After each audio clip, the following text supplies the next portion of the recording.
President Zelenskyy has called out the role of authoritarian powers in the 21st century and that democracies have to resist them.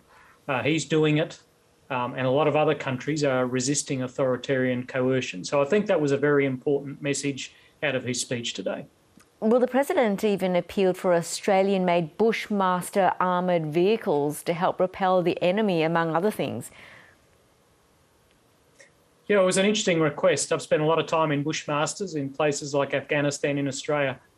They are magnificent Australian designed and built vehicles. They've saved the lives of many Australians on operations. They would do the same for the Ukrainians. What more can Australia do to support Ukraine in this war that it really didn't want to fight? Well, Australia's committed another $25 million in support today, drones, rations and a few other items. That takes to a total of over $110 million in support. Every little bit counts. Australia is adding to a massive chest of war goods, materials, as well as humanitarian aid, which is helping the Ukrainian military as well as the Ukrainian government. Every little bit that we provide helps.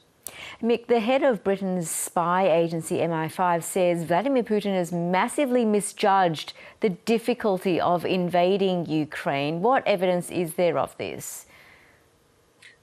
I think the biggest evidence is the Russians aren't winning. The Ukrainians have outthought them and they've outfought them. They fought them to a standstill in the north, in the east and in the south. Putin and his generals are having to rethink what their theory of victory is so they can sell something out of this debacle to their people as a victory. There are reports of Russian soldiers sabotaging their own military equipment, their morale is deteriorating, and also videos circulating of them being shot and suffering abuse by Ukrainian forces. How accurate are these reports we're hearing? Well, bad morale is not unusual in military organisations, but it's very common in losing military organisations, and that's what the Russians are at the moment. They are losing against the Ukrainians, and their soldiers were lied to by their officers. So when you go into a place with little purpose, you are losing against the Ukrainians and you are being poorly led. That is like acid in a military unit. It corrodes it from within, and we're seeing incidents that substantiate that. The Russian military says it's scaling back operations around Kiev, Chernihiv, but the reports we're getting say otherwise. Well, there's some evidence that one or two units have moved north into Belarus, but these are probably units that are combat ineffective, that are no longer capable of fighting. But also when units or military organisations withdraw, they often cover that with large artillery barrages. So their enemy, in this case the Ukrainians, can't follow them up and attack them while they're withdrawing.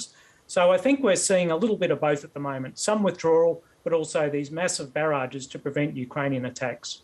Moscow also says the focus is now on liberating Donbass. What can we expect to happen in this region in the coming days, do you think?